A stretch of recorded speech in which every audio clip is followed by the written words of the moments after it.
Welcome to episode 39. What's the Buzz? The podcast that keeps you informed and entertained on all things pest control. I'm Jordan. I'm Shawn. Together, we're here to buzz through the world of pests, big and small. From the latest in pest management techniques to the fascinating facts about the critters we all love to hate, we've got the insights you need. It's another week, and we are here once again to share our expert advice, real-life stories, and practical tips to help you keep your home pest-free. So sit back, relax, and get ready to discover what is really buzzing in the world. Man, you're getting pretty good. We've had a little break here. Shawn, why have we had a break, Shawn?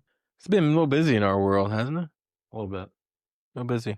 But we've hit that time of year where we start to kind of slow down just a touch because we have all of the holidays coming up.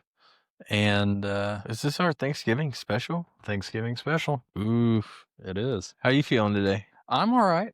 You feeling all right today? I'm feeling all right. How are you? Yeah, I'm feeling fantastic today. Oh, good. Well, a lot's happened since our last episode, so we'll just pick up with Thanksgiving and the holidays and truck right along. Are you going to have a turkey? Turkey? Yeah. Yeah. Are you going to do it yourself? No. Oh. Quit doing that last year. Shout out to Mr. Mike Clark. Mr. Clark's formerly trackside. Very nice. But no, he's preparing my smoked turkey and glazed ham, and all we have to do is pick it up on the Wednesday before Thanksgiving with reheating instructions, and we just got to take care of the sides. Well, if his catering is anything like his burgers, it's delicious. His catering is where his passion lies, if that tells you anything. So it's better. It's pretty good. All right. Well, it sounds like I'll be over there on Thanksgiving for some food. That's fun. So just leave your bad attitude at the house. We'll be all right. Hey, Shawn, I was just curious. What do you think a rodent's favorite game is? Ooh. Hide the mouse tail? Hide the mouse tail? Yeah. Almost. Is it close? It's pretty close. It's actually hide and squeak. Hide and squeak. Yeah. I get it. They're probably not very good if they squeak, though. It's like Marco Polo at that point. Is it? Because their eyesight's terrible. Yes. Marco Mouso. Mouso. What do you call a spider with 8 eyes? I don't know. Spider. Okay. Well, Thanksgiving, it's about family food, gratitude. Family food and gratitude. Yeah. I like that. But it's also prime time for some of the sneakiest uninvited guests. Is that so? It is a well-known fact. Okay. I actually had this conversation this morning. Did you? With one of my group. With Pablo? Not with Pablo. Okay. No. Not with Pablo. With Marcus Purrier. Shout out Marcus. Marcus. His favorite time of the year is right now, but only for one reason, and that's because I talk about Christmas spiders this time of year. Oh, the holiday spiders? The holiday spiders. So it's perfect time for that. Why is that? We're talking about decorations, right? We are. And if you're anything like my wife, we've already got our Christmas decorations. Absolutely not. So, in my house, we don't until after Thanksgiving. Okay. After. Well, all of those that were put away at the end of the season are now out and about, and those spiders came with it. So it's pretty wild. It is. A year later. They're just hanging out there. So what will we see in those boxes of decorations? So most people will store their holiday decorations in attics or garages or sheds and not really touch them again until it's time to get them out for next year. So really going to see a lot of spider activity in those. Beetles, possibly some wasp nests, rodent activity. And there's a reason those places get infested the most. There's not a lot of traffic. After we take our Christmas decorations down at my house, I probably don't get back up in the attic till before Halloween to get some Halloween decorations down. Yep. So not a lot of traffic. They don't get disturbed. It's dark. Perfect moisture content in a lot of those places. Mm-hmm. So that's why those storage areas get infested the most. But I would agree. Were you going to add anything to that? No, you summarized it pretty perfectly. So But yeah, we our technicians this time of year, when they're in a sector shield account, they're getting in those crawl spaces. A lot of people don't keep Christmas decorations down their crawl spaces. We'll get into crawl spaces later, but you know, attics for the winter interior. If your attics access from the inside, which I think 99.9% of attics these days are, you know, we're doing those attic inspections and treatments. Our techs see a lot of webbing up there, a lot of rodent activity. Not necessarily on accounts that we've had for a while because those issues have been addressed, but any new accounts, we're going to see that kind of activity. Yep. So I believe the first thing you should do when you pull all of that stuff out is go outside. Yeah, take your stuff outside. Shake it violently. Shake it violently. What if it's a box that has a bunch of breakables in it? You still want us, their listeners, to shake that violently? I hope you have some bubble wrap because it's going to need some violent shaking. Disclaimer. We didn't tell you to do that. We are not responsible for any damages to... No. No, but give it a shake. The garland stuff, anything that's not breakable, shake it out. Open totes. Open those up outside. If you use plastic storage with the snap lids, kind of the best way to store things, you might not... I don't think you necessarily have to shake those. I think he is referring to wreaths and garlands for the most part. They just get thrown up there, or maybe some signs or yard decorations. Or cardboard boxes. Why is that? Why do pests like cardboard? Well, there's a lot of reasons. It can harbor other pests, so spiders might like to feed on those. Also, some things feed on cellulose that can be found in cardboard. So, like roaches? Like roaches. Yeah. There's also the glue. Subterranean, the eastern subterranean termite. Yeah. Don't put cardboard in your crawl space. Basically, you know, what it boils down to here, Jordan, if your fall decor has more legs than your Thanksgiving table, you got a problem. And I'll take that to the bank. You'll take it to the bank. I'll remember Stamp that. for approval. So what other, we talked about holiday decorations. Okay, now it's feast time. It's almost feast week, right? Almost. What are some pests that love those Thanksgiving leftovers? Ants. Ants. Roaches. Mice. Mouses. Mouses. Yeah. Meese. Moose. Absolutely. Usually a couple days, 2 or 3 days after Thanksgiving, you'll see that increased activity. Reason being, food gets left out. Food's out for a longer period of time. There's dirty dishes left in the sink. Their trash cans get full. And maybe your dumpster outside's full. You can't put any more trash bags, so you pile up the trash bags next to the dumpster waiting for trash day. Those get left outside. Crumbs. Are your children, do they produce crumbs when they eat? Most seconds of every day they produce crumbs, yes. Okay. So those are the reasons why this time of year, especially when we're dealing with food and holidays, bring out the increased pest pressure. But, we're still, getting reports of ants in some accounts. And, we did have a couple days of, lower temperatures, hard freeze mornings, but it's really been in the 60s, 70s past week and a half or so. And, we were supposed to get a lot of rain this week. Some places they were saying last night 2 to 4 inches of rain. And then, it's still going to stay in the 50s, 60s. So weather's going to be prime for pest activity. Yeah. So, yeah, we've seen a lot of flies, and I even had some reports this morning of mosquitoes when it was that warm. Really? Just a few. But they were out. Someone got bit. Somebody got bit by a skeeter? Yeah. Huh. Yeah. Well, that's wild. That's wild. The hidden attractants, you got the spilled leakage from your gravy, from your turkey, all of that going down the side of your oven. Sweet potato casserole spills. That's right. Marshmallow topping. How about the cabinets? Pie crumbs in the cabinets? Yep. Or whatever, crumbs in the kitchen cabinet. Yeah, when you turn your KitchenAid mixer on too high and it starts flinging stuff everywhere, it's a problem. If it's tasty to you, it's irresistible for a cockroach. They don't even wait for grace. They just go in? Yeah. They don't wait for grace? No. Oh, okay. No. Do you give grace? So yeah, we actually we go You around personally?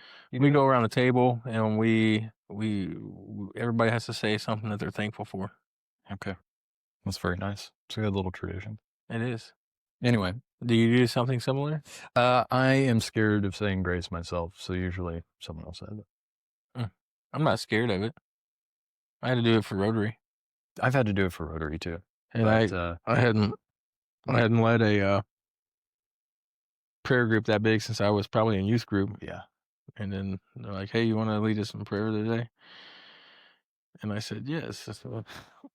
That's basically how I feel too. All right. So, prevention tips. What can we do after your KitchenAid has slung pie all over your kitchen? After your ingredients are done, and they're obviously in those single-use bags, so they're just left out. What do you do with the ingredients after that? Well, there's several prevention tips you can take matters into your own hands here. Okay. Number one, clean the countertops and the floors before you go to bed after dinner's done.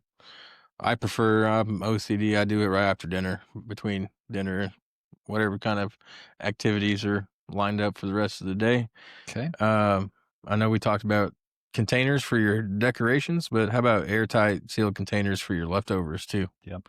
I mean, it's a good business to be in. Airtight containers. Just thought about that. Yeah, because everything needs to be in an airtight container. Everything. Mm-hmm. Is that Ziploc baggies for your school lunches, right? Mm-hmm. Like, yeah. Don't leave your trash out. Take trash outside to do your dumpster. What do you recommend for people that their dumpster's full? We'll talk about this probably around Christmas time, but like there's an influx of trash on Christmas morning. Mm-hmm. Dumpster's full. Now you got 3 trash bags trying to fit in there. Where are you going to put those trash bags? Throw it in your woods. Throw it in your woods. That's my Once advice. again, disclaimer. We're not paying for any of your littering fines. I mean, it depends on what it is, I think. And our area is kind of one hand. I don't want it in my garage because I don't want to attract anything to the garage. Mm-hmm. On the other hand, if I leave it outside, it could get ravaged by Raccoons.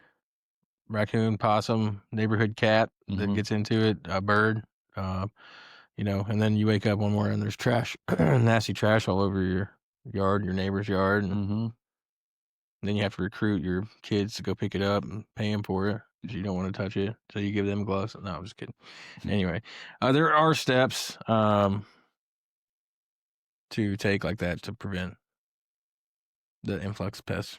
I usually prioritize what goes into the dumpster and then things, especially around Christmas time. Get your food stuff in the dumpster, and like maybe your wrapping paper and other stuff set outside. Or in the garage. Prioritize what goes into the dumpster. Prioritize itself. the dumpster. Prioritize the dumpster. The bad part is when you have to cull and you have to get back in the I ain't doing dumpster. that. I'm not doing that. Huh. Anyway, we hadn't really hit on it, but just a couple add-ons here. Drains, dishwashers, gunk buildup. All that buildup's good for your fungal gnats, for your drain flies, for roach attractants. You can even get ants coming into that sink. So make sure you clean those drains, your garbage disposals. Don't let your guests just rinse their plate off and not get it taken care of. So agree with all of that. So after this, you've prepped all of your food. Your guests are there. They're eating. Now it's time for your guests to stay the night. Oh, so they're crashing your house They're too. crashing at your house in your guest bedroom. Influx of pest activity during the holiday season due to travel. Bed bugs. That's right. Bed bugs don't come from the outside. They are considered hitchhikers. So They are. Thanksgiving is one of the biggest travel seasons. Yes. And usually what we see, about a month after every major holiday that involves a lot of travel is when we get an influx of those calls, because it takes about a month before you start noticing the signs of them. That's true. They'll come in on guest luggage, coats, purses, any kind of maybe secondhand purchases from the store. We've talked about it in episodes before, bed bugs. Basically, uh, you're at risk of taking something home anytime you go sit in a public place. We're Right. not trying to scare people, but you go to the movie theater, you sit down, you go to local Golden Corral for a nice Sunday, all you can eat buffet. You sit down at a booth, and somebody was there sitting there before you that has bed bugs at home, and now they're attached to you. You don't know it. You go home, and so travel is key. Fun fact: did you know that at one point we had bed bugs completely eradicated in the United States? I did know that. You did? I did. How'd they get reintroduced? Well, international travel had a big part in that. They also outlawed a lot of the products that were utilized back then, cancer and stuff. Then those products did develop a pesticide resistance to bed bugs. DDT, I believe, was Mhm. the big one there. They actually impregnated wallpaper with DDT back in the day, which is awesome. That's pretty sweet. It's pretty sweet. Um, We're not going to use that anymore. no, but the the key word in both of what the story you just told and what we were talking about is travel. Yes. Common denominator. Yep. All the time. So it's not really a hygiene issue. We've seen bed bugs in super fancy, nice, clean resorts. We've seen them in not so clean places. It's not a hygiene issue. They don't discriminate. So they're truly hitchhikers. They just hitch rides.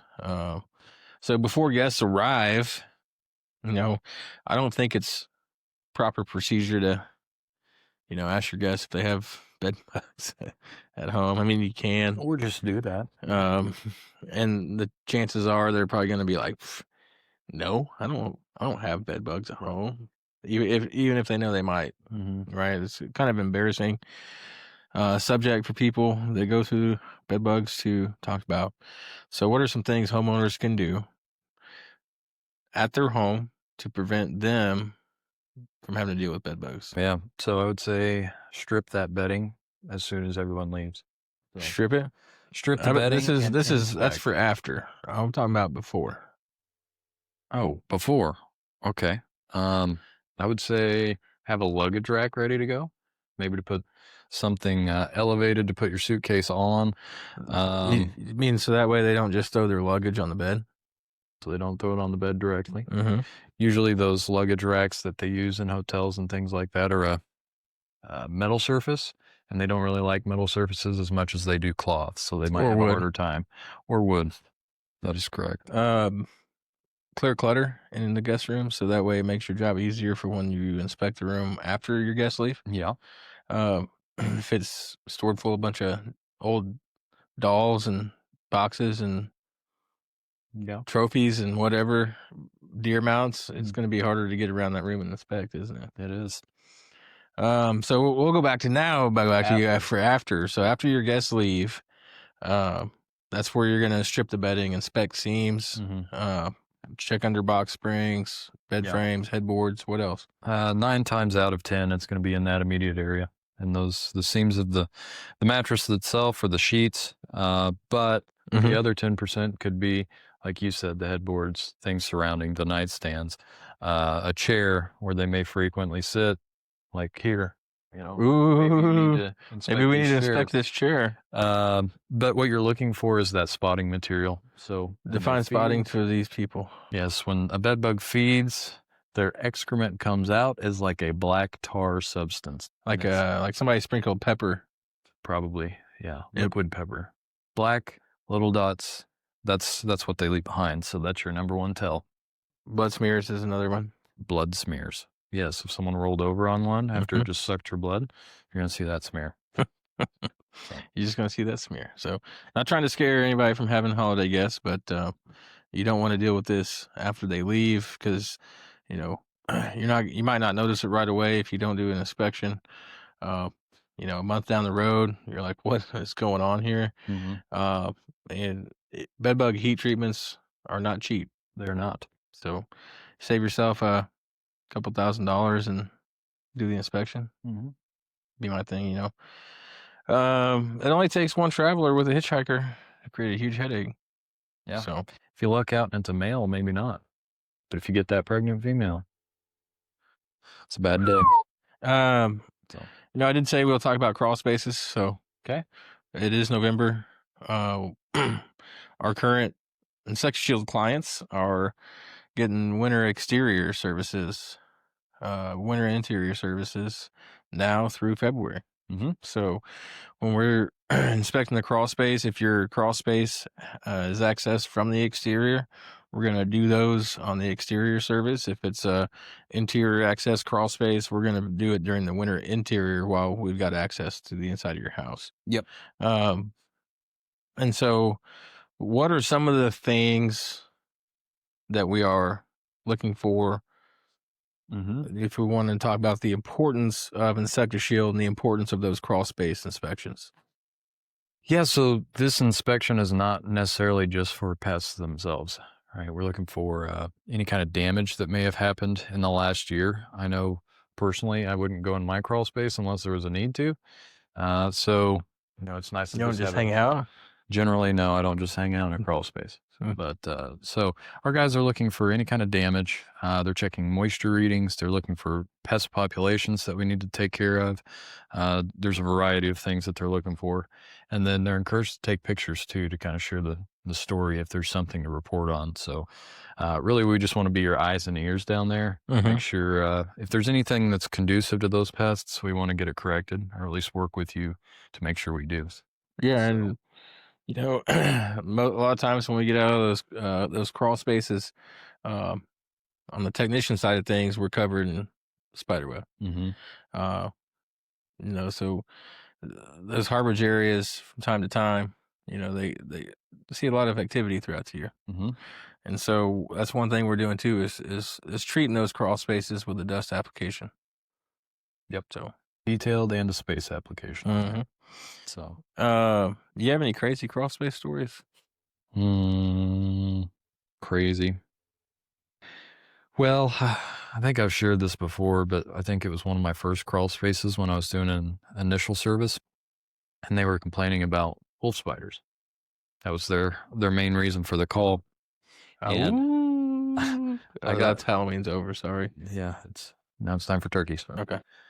I poke my head down, looking around. Just when I do a crawl space inspection, I'm looking for spider webs that are about to grab me, right? So I'm poking, getting my game plan together, which direction I'm going to go, and I gather everything I can, knock the webs down, and I get inside. So I start looking around, just making sure there's nothing in there, and then I start my inspection. Well, I come around the corner, shine my light on the wall, and I just see like these glazed lights. I don't know how to explain it. Just you're down there with like an alien? Well, so there was a true wolf spider that was about this big, and I had never seen one before. It freaked me out, but we got him. When you're crawling and it's eye level with you. Oh my goodness! So best.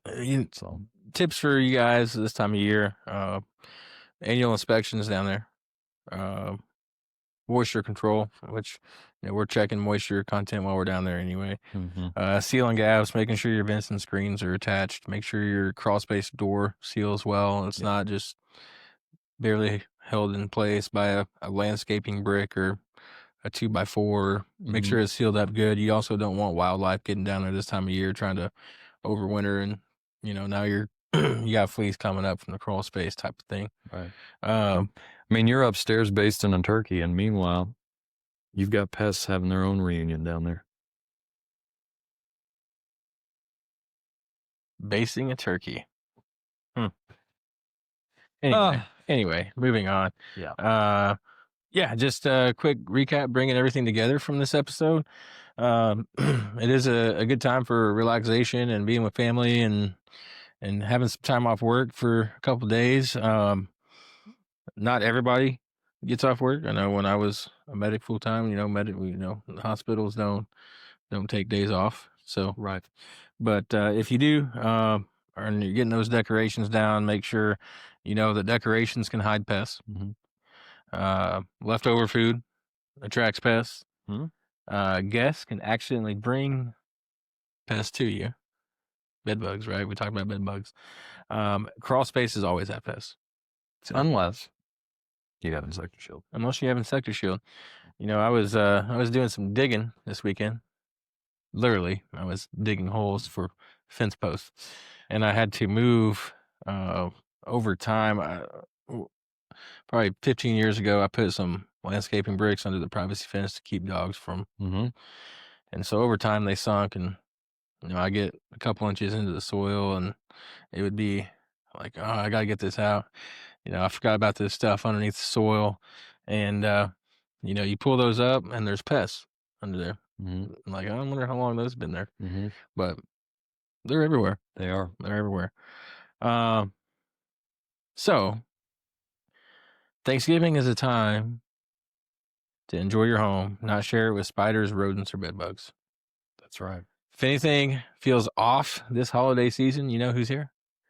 Bug Zero. Bug Zero's here. You. We have any customer questions today before we wrap it up? Yes. This is from Charlotte. Oh, the one from Clever? Charlotte? Charlotte and Clever. Charlotte and Clever. Yeah. Okay. Shawn, how could you do this to your family and not make your own Thanksgiving turkey? Well, as we get older, we weigh what's worth it and what's not. Time is money, isn't it? And, I didn't feel the need to buy a separate smoker for the lake and one for the house. And so, seeing as how I use my smoker most of the time down at the lake, pause. On the count of and we're back in 3, 2, 1. I use it more at the lake. So, the smoker's heavy and it got a lot trying to load it up. I can't load it by myself. So, that's one of those things where we go take care of the sides and we'll just pick up the meat, and I have absolutely no problem with that comparison. Less stress. Absolutely. Okay. And then, you gotta, depending on what you're smoking, you gotta wake up early. It's true. There's nothing relaxing about waking up early. No, I've done overnight stuff before. Yeah, waking up, not my thing. So. I've done that at the lake with some big smokes. Started at 9 or 10 o'clock at night for the next day, Mm-hmm. and I'll have to set my alarm for every, couple 2-3 hours in the middle of the night to get up and make sure everything's still going good. Yeah. I've also had where you wake up and it's not going good and there's no more fire. And it's like, well, I just ruined Thanksgiving. So what do you do in that moment? You throw it away and say, oops, sorry. Depends on the internal temperature. We're not going to get into that. I have a question here. Okay. Steven from Stratford here. Okay. Jordan. Mm-hmm. It's been longer than normal between recordings. You guys say you're busy. What do you guys do this time of year? What do you do? What do I do? Yeah. I mean, it's more of the same. It's more the same. My job doesn't change all that much. No, his job doesn't change. It's kind of spreadsheets. I do a lot of spreadsheets. I network, Put that lightly. Yeah, I don't network near as much as you do. I put the net in network. You network quite a bit. I've got a few groups that I'm a part of that I stick to pretty consistently. But a lot of my stuff's just in office, and it's if problems come in, we have to figure out how to fix them and that sort of thing. And this time of year, we're still busy and we're still doing those things. So, but yeah, a lot of emails, a lot of spreadsheets, meetings. Yeah, for me, it's we've had a lot of big quotes and proposals in the past few months. It's taken a lot of time, and right now we're in the process of trying to hire another outdoor sales professional. Yes, and so right now the way it stands, this as big as my territory and Denny's territory is, sometimes we're probably me more than Denny, but like sometimes I'm driving 200-300 miles in a Right. day. And so we've sold a lot of big accounts too that I've been helping out on as well, just because November is a short month. We don't have that many days in November. People are taking vacation times before they lose their vacation times. And so we're just trying to help out where it needs to be. Yep. So Yep. even Pablo's doing some work this week or next week. Yeah. Pablo. You and I were setting out rodent stations a few weeks ago. Yeah. There's not really this is your job and you do it. You just kind of do whatever to get the job done all the time. This time last year, I think I started to slow down maybe a month ago. Yeah. It hasn't been that way for yet. Not yet. Not yet. Not in 2025, really. No. So we'll see how January goes. We'll see how January goes. That'll be 26. 5-star reviews of the day. We got quite a few that came in. Very nice. Got one here 4 days ago, 5 stars. Danny Matthews. Okay. I want to share a positive experience that I had with Bug Zero and one of their technicians, Mr. Hoover. The service they were providing was doing the home interior and exterior to get ready for the winter. This meant looking for traces of rodents as well as spraying for brown recluses and placing out poison if needed. He not only did a thorough job, but informed me on things I could be doing to help with my house and outside. He took the time to explain to me what he was seeing so we could take corrective actions. I feel I received a great value for what I was paying. So thank you, Danny. Good job, Mr. Toby. What we got here? Man, it's hard to choose some. Which ones are going to be the ones of the day, Yeah. Here we go. 5-star. Edited 2 days ago, which means he left a 5-star review previously. Mr. Cliff James. Bug Zero came out exactly when they specified. The person that came out was very, very professional. He answered all of my questions, answered a lot of them before I even asked them, which is perfect. Wow. I think it's that way companies should be operated. Their rates are very reasonable, and I've already noticed a difference within a week. Beautiful. Thank you, Cliff. I wonder what technician was that. I'm going to read a couple more here. Actually, we have a new Google business page. Bug Zero Joplin. That's right. You're going to love these because I already know our history of going over reviews. Here we go. Let me guess. Ooh, I'm going to try to find one that does not mention my name. I'm going to try and find one that doesn't mention me. All right, here's one. A week ago, 5 stars from the Binky guy. All right. I swear I lived on an anthill. It can feel like that sometimes. Bug Zero helped me get rid of the ants quickly. Their response time was amazing and friendly. That doesn't mention me. Yeah. Shout out to the Binky guy. Well, Binky guy made this for me. Excellent. To make yourself feel better, why don't you read one about yourself? Oh, man. Okay. You ready? 5 days ago, 5-star, Rebecca Manley. Okay. Bug Zero does amazing work with all the properties of Joplin Commons. Shawn is very responsive and detailed in communicating with his clients, and the rest of the team are great to work with as well. Highly recommend using Bug Zero. Very nice. Yes, that's all right. Good work. Good work. Well, thanks, everybody. That's all we got on today's episode. We'll be in here a little bit more frequently now that things are starting to slow down a little. But we just want to say happy Thanksgiving. We're thankful for all of our clients, all of our great employees here, all of our listeners on What's the Buzz podcast. Next episode will be episode 40. It's a big one. That's a big one. That's a big one. Yeah, it is. We're 11 away from 50. That's a big one. Before you know it, we'll be at like 3,000. 3,000. Famous. Making millions off What's the Buzz. Wow. Just spitting out facts, delivering value, bringing that heat, Heat. But that's all we got for today. If you got any questions you want answered on the next episode, always shoot an email over to sales@bugzero.com. Go to our Facebook page, leave a comment. Go like and share our Facebook page. Like and share episodes on Spotify or YouTube or wherever you stream this awesome podcast. However you fancy. However you fancy. So eat that meat. Eat that meat. We'll see you next time. What'd you say? I said we'll see you next time. Oh, you're just cutting it off right there. Well, Once again, thanks for listening. thank you. Sorry for his weird outburst, but I'm Shawn, I'm Jordan. and we'll catch you guys next time. Creepy crawlers invading your home? Bug zero. Spiders, ant, and flies? Oh my. Bug zero. Bed bugs and mosquitoes leave you itchy for help? Bug zero. Whether it's bugs in your home or bugs eating your home, Bug Zero has you protected. With both residential and commercial services, Bug Zero's comprehensive pest protection takes you from infestation to extermination. Serving